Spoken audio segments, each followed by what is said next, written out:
Right. তো আমি চাই তার শাস্তি হোক। হ্যাঁ? সত্যি এটা তার দরকার। শাস্তি হুম। দরকার। বাবা ইন্ডাস্ট্রি শ্রাবণ মাসেই যেন তার শাস্তিটা হয়। তাহলে শ্রাবণের মেঘ গানটা, যে গানে মানে গানটা ভাইরাল হইছে, গানটার আত্মা শান্তি পাবে। হ্যাঁ। রিলসটা দেখলেন আমার কাছে দেখলেন? তো, আমি তো কোনো খারাপ কিছু পাইনি তার মধ্যে। মানে জি। আজকাল যেরকম টিকটক করে, হুম, হুম, সাধারণত হুম। যেসব একদম, মেয়েরা করে, একদম, একদম। তাদের থেকে একবারে ডিফারেন্ট।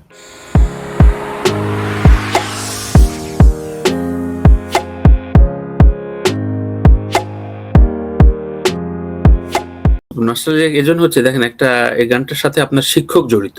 আজ এত বছর পর মানে কয়েক যুগের পরে গানটা নিয়ে যখন নতুন জেন আলফাদের সাথে আলোচনা মানে ভাইরাল হচ্ছে, সেখানে একটা শিক্ষিকা বা শিক্ষক জড়িত। এখনকার যে হঠাৎ করেই এই বিষয়গুলো আমাদের দৈনন্দিন জীবনে এখন ভাইরাল ফ্রিকনেসটা কালকে কি হবে আমরা জানি না। হঠাৎ করে দেখবেন নতুন কিছু নিয়ে আলোচনা। তো এইটা যখন শুনলেন আপনি এই ঘটনা আ আমাকে দেশের বাইরে থেকে, হ্যাঁ, কিছু মানুষ ফোন করছে। তারা টিচার। কিভাবে নাম্বার অ্যারেঞ্জ করছে। তারা বিভিন্ন তারাও গ্রুপে, টিচার। আচ্ছা। হ্যাঁ, টিচার। ওনারা কিছু আছেন হচ্ছে আমেরিকাতে। আ ওটা ডেনভার বলে একটা জায়গা আছে। হ্যাঁ, ওখানকার হ্যাঁ, কলোরাডো একজন ডেনভার, হ্যাঁ। ডেনভার, উনি এখানে আ উনি বাংলাদেশের ঢাকা ভার্সিটির স্টুডেন্ট ছিল। পরে ওখানে যাওয়াতে ওখানে উনি জব করেন টিচারে। তারপর সুইডেনের একজন ছিলেন। এনারা একটা গ্রুপ আছে। ওইখান থেকে আমাকে ফোন করে। তো কলের মধ্যে আমি জানতে পারি যে এরকম একটা ঘটনা। তো আমাকে বললেন যে ওনারা, যে আপনি প্রতিবাদ করেন। হ্যাঁ? আমরা জানি আপনার এটা গান। আপনি প্রতিবাদ করলে আরো বেটার হবে। তাই আমি বললাম যে আমি তো এখনো পাইনি জিনিসগুলো। আমি হুম। দেখি একটু। তো পরবর্তীতে আমি Facebook একটু ঘাঁটলাম। এই ২ দিন আগেকার কথা। Facebook ঘেঁটে দেখলাম যে আসলেই তো, যে কিছু মানুষ তাকে খুব বাজেভাবে ট্রল করতেছে। হুম। যেই ভিডিও করুক না কেন উনার হয়ে, তাকেই আবার মানে ট্রল করতেছে, বাজে, বাজে কথা লিখছে। আমিও আবার তাদেরকে কমেন্ট করলাম যে, "ভাই এগুলা করা ঠিক না।" হ্যাঁ? তো এটা তো তার স্বাধীনতা। একটা মানুষের স্বাধীনতা থাকতেই পারে। হ্যাঁ? রাইট। তার একটা মানবিক দিক থাকতে পারে।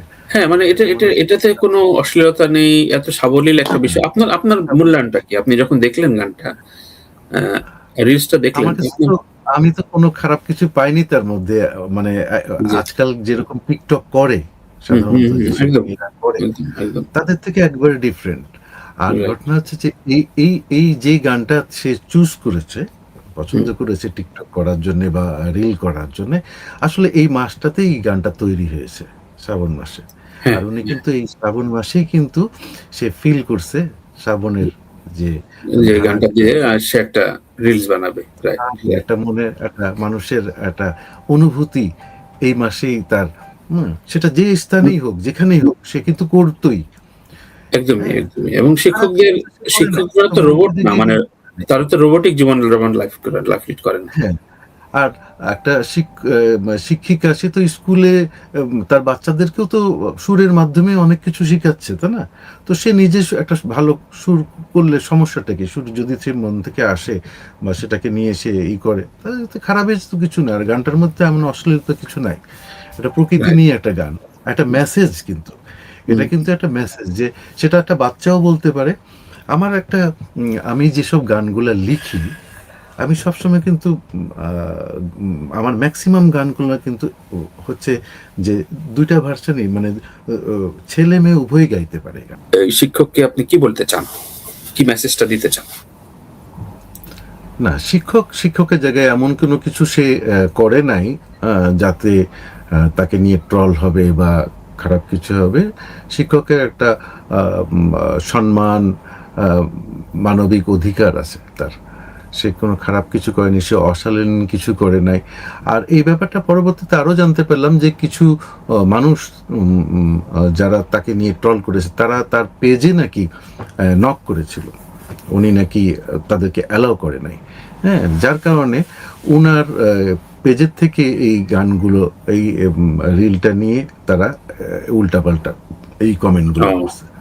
আচ্ছা। পরবর্তীতে আমি নিজেও গতকালকেও দেখলাম যে অনেক বাজে, বাজে কথা বলছে। নর্তকী এই মানে অনেক মানুষ ভালো ভালো কমেন্ট করতেছে যে সমস্যা কিসের, সে তো খারাপ কিছু করে নাই, এত তাকে নিয়ে কমেন্ট, হুম, বাজে কমেন্ট কেন, সবাই বলতেছে। আমিও বলছি যে কেন, সমস্যা কি, সব আইডিগুলো হাইড করা।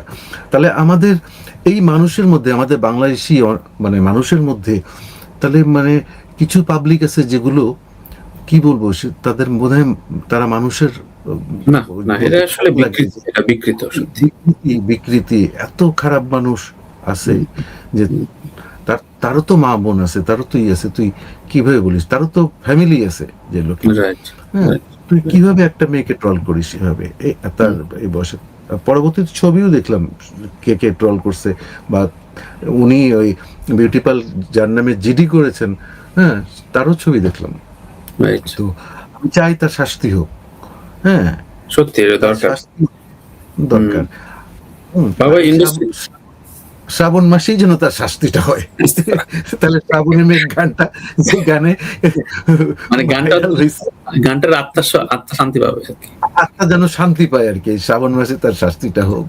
প্রথম থেকে অনেক গান আমি করেছি যেগুলো আর কি থাকে না, আর আমার গানে অনেক সময় ছন্দও থাকে না, যেরকম ওই লাস্টে যে মিল থাকে, হুম, হুম, হ্যাঁ, হুম, ওই হুম। মিলগুলোও কিন্তু আমি কম থাকে আমার এতে। আচ্ছা, আচ্ছা। তো আর যার কারণে গানগুলো একটু অন্যরকম শোনে। অনেকে বলে যে না, মিল থাকতে হবে গানের অন্ত মধ্যে। মিল অমুক্ত এই গ্রামার ওই গ্রামার থাকতে হবে।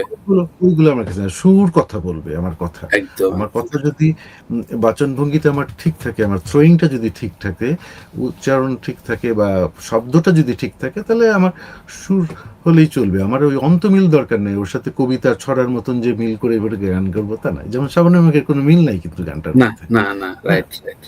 তো এরকম আরো কিছু গান আছে। সো হুম? আপনার ওই টিচার কি বেঁচে আছেন? যার সাথে হ্যাঁ, ১ম আমার উনি যে স্ট্যাটিস্টিক্স পড়াতেন, মেনলি উনাকেই গান দেওয়া, এবং উনি উনার কণ্ঠেই কিন্তু শ্রাবণের মেঘ গানটা ১ম প্রথম ক্যাসেটে, উনার গান, উনার কণ্ঠেই গানটা হয়েছে। উনার পুরো নামটা কি ছিল? আলী আহমেদ বাবু। আলী হ্যাঁ, আহমেদ। উনি আচ্ছা। বাবু। আরো জেনেছি ওনাদের কাছ থেকে যে এই গানগুলো নিয়ে তাদের ব্যান্ডের মধ্যে একটু হয়েছিল যে কে গানগুলা করবে আর কি, মানে হুম, হুম, মেজবা হুম। ছিল আরেকজন ভোকাল, এবং বাবু, তারা ভাগাভাগি করে এই গানগুলো তারা গিয়েছে। শ্রাবণের মেঘ আলী আহমেদ বাবু গেছে, দৃষ্টি প্রদীপ জেলে মেজবা, তারপরে স্বর্ণলতা, মানে আমার ৪টা গান, আর হুম, হুম। স্বর্ণলতা হচ্ছে আলী আহমেদ বাবু, আর এই রাজনীতিটা সবাই মিলে তারা করছে। মানে ৪ টা আর গানই দেখেন আপনার সেই সময়ের গান ছেঁড়া বা কাগজে লেখা ৪ টা গানই একটা কালোত্তীর্ণ করে আছে কি অবস্থা দাঁড়াইছে। সো আরেকটা কথা সবচেয়ে বলতে চাই, এই গানটাতে যে মিউজিক করছে এই শ্রাবণের মেঘে, এটাও জানা দরকার। আমি জানি না তার ব্যান্ডের ওরা মানে যে বাজিয়েছে তার উপরে কতটুকু কৃতজ্ঞ, আমি কিন্তু অনেক কৃতজ্ঞ। তার কারণ হচ্ছে এই গানটার মিউজিক, যে গিটার পার্ট, ওরে বাবা! কিন্তু চন্দন বাজিয়েছে, এটা উইনিং এর ও ও ও চন্দনটা ওরা, চন্দনের মাঝে ওটা। চন্দনের আচ্ছা, আচ্ছা। বাজানো, ও ও অনেক হেল্প করছে এটা এই তো গান। সুর লিরিকের মতোই জনপ্রিয়। কোন গানের পিস যে জনপ্রিয় হয়। বাচ্চু ভাইয়ের কিছু গান আছে, কিছু জনপ্রিয় গান। কিন্তু এই গানটার মানে হুম, সত্যি এটার মানে পিসটাও তারই সিগনেচার বাজানো। পিস, গিটার পার্টটা তারই বাজানো। তারই বাজানো উনি। ওটাতেও তো বাজিয়েছেন, প্লাস আমি পরবর্তীতে এই আলী আহমেদ বাবু ১ বছর ওই ব্যান্ড করার পরে সে আমার সাথে অরবিট করে, আমি পলাশ আর আলী আহমেদ বাবু, আমরা ৩ জনে মিলে অরবিট ব্যান্ড করি। তো সেখানেও কিন্তু চন্দনই আমাদেরকে হেল্প করছে, সেলি ভাই, মানে উইনিং এর সবাই আমাদেরকে হেল্প করছে, টুলু ভাই করছে, টুলু ভাই বাজাইছে আমাদেরকে। আমরা আচ্ছা। সবসময় বেস্ট প্লেয়ার। আর তখনকার ওই সময়টাতে হতো কি, যে সব বড় বড় মিউজিশিয়ান যারা ছিল, ওই নামকরা বাচ্চু ভাই, জেমস, সবার সাথেই বাজাতো হুম, স্টুডিও হুম। সেশনে। তারা হ্যাঁ, হ্যাঁ। স্বইচ্ছায় এসে বাজাতো, যে ভাল লাগলেই গানটা আমি বাজাই। হ্যাঁ, ও যে জেমস ভাইয়ের অনেক অনেক ছেলেপেলে চিনি না, কেউ চিনে না, কিন্তু তার গিটার বাজানো কিন্তু জেমস ভাইয়ের। বাচ্চু ভাই আচ্ছা, বাজাইছে অনেক অনেক গান, আচ্ছা, আচ্ছা, আচ্ছা। পার্থদা বাজাইছে। তো ওই সময়টা কিন্তু এরকম ছিল। এখন আর ওটা নাই। এখন ডাক দিলে হ্যাঁ, জীবনেও আসবে না এরকম অবস্থা। সেটাই। এখন তো কালের মানে ইয়েতে। তো বাবু ভাই তখন যে গানগুলো লিখতেন একেবারে নিজের মনের অনুভব থেকে আপনার বৃষ্টি, মেঘ দেখলেন এই গানটা শ্রাবণের মেঘগুলো আমার লিখলেন। কিন্তু বৃষ্টির অনেক গান আছে। হ্যাঁ, বৃষ্টির কিন্তু অনেকগুলা গান। বৃষ্টির যেমন আ 'এক পশলা বৃষ্টি', এটা কুমার ও বিশ্বজিৎ রাইট, রাইট, দাদার। রাইট। আচ্ছা, আচ্ছা, আচ্ছা, আচ্ছা। 'ঋতু নিয়ে আছে বসন্ত ছুঁয়েছে আমাকে', কুমার শুনতে বিশ্বজিৎ শুনতে। দাদার। কি গান তারপরে ঝিমঝিম বৃষ্টি পড়ে চলছে। হ্যাঁ, হ্যাঁ, হ্যাঁ, হ্যাঁ, হ্যাঁ, হ্যাঁ। এটা আমার করা। তো এরকম তো আপনার বেস্ট 10 বের করতে হলেও অনেকগুলো অ্যালবাম হয়ে যাবে। তো আপনার আপনার নিজের লেখা প্রিয় মানে যদি আমি বলি ৫ টা গানকে বাছাই করতে হলে কোনটা, কোনটা রাখবেন? আপনার বেস্ট 10 টা শুনি। সেরা ১০ টা আপনার। এটা একটু কঠিন। হ্যাঁ, কারণ গান হচ্ছে মানুষে বলে যে এটা সন্তানের মতো রাষ্ট্র। সন্তান সত্যিই সন্তানের মতো।